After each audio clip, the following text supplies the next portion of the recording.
कावीळचं औषध घेतलं पण आणखीन काय तब्येत बरी नाही. पण कियान खूपच बोर झालेला, त्याच्या डॅडाशिवाय त्याला तर काही करमतच नव्हतं. म्हटलं चला ह्याला कुठेतरी रमूया. त्यासाठी गेलेलो आम्ही प्रोझन मॉलला.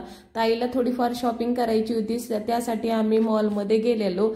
तर तिथे कियान तर एवढी गर्दी बघून एवढा म्हणजे परेशान करायला लागला. तो कुठल्या शॉपमध्ये मला घुसूच द्यायचं नाव घेत नव्हता.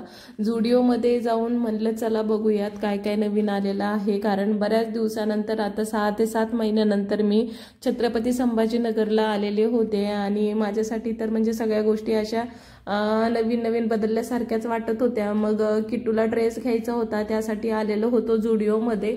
पण संडे असल्यामुळे ना एवढी प्रचंड गर्दी होती, खूपच जास्त प्रमाणात गर्दी होती. आणि कियान एवढी सगळी गर्दी बघून तर रडायलाच लागलेला. नेहमी तो आम्ही जेव्हा आहो आणि मी मॉलमध्ये जाते एवढा एन्जॉय करतो ना, मला वाटलं ह्याही वेळेस तो तसाच करेल, पण तसं तर काय उलटच झालेलं. मग त्याला एंटरटेन करण्यासाठी आम्ही इथे ट्रेनमध्ये त्याला बसवलेलं आणि त्याला ते आवडलं. ही मस्त एन्जॉय करत बसलेला तो. ताईचे मुलं पण बसलेले, किट्टू, चिंगू आणि लल्ली, म्हणजे हे सगळे त्यांचे निकनेम आहेत. सगळे बसलेले आणि मस्त ते ट्रेनचा प्रवास एन्जॉय करायला लागलेले. लहान मुलांना ना कौतुक असतं ना अशा छोट्या छोट्या गोष्टींचं. की यांना तर आणखी काय समजत नाही, पण मलाच हौस असते प्रत्येक गोष्टीची. म्हणजे काही पण दिसलं ना मला वाटतं आपण लहान असताना आपल्याला भेटलेलं नाहीये, पण आपण आपल्या बाळाची हौस करू शकतो, तर का करायला नको.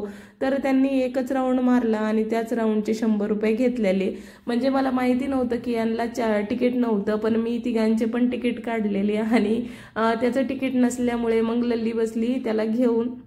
जाऊ द्या, तिचं तरी झालं एन्जॉय करणं. आणि त्यानंतर ताईंनी आईस्क्रीम घेतली होती लेकरांना खाण्यासाठी. तर कियानला आईस्क्रीम तर एवढी आवडते ना, बघा कसा एन्जॉय करतोय. बाहेरच बसलेलो, मी एवढी थकले होते ना, माझी तब्येत तर आणखीनच जास्त खराब झालेली. चेहऱ्यावरनं तुम्हाला दिसतच असेल, विकनेस अगोदरच एवढा होता. आणि विशेष म्हणजे आज माझा बर्थडे पण होता, पण अजिबात मूड नव्हतं. खोकला तर एवढा होता आणि त्याच्यामध्ये जेवण पण जात नव्हतं. काम वगैरे तर सध्या मी काही करतच नाही, माहेरी असल्यामुळे. तर सगळ्या आहेत ह्या माझ्या ताईच्या मुली.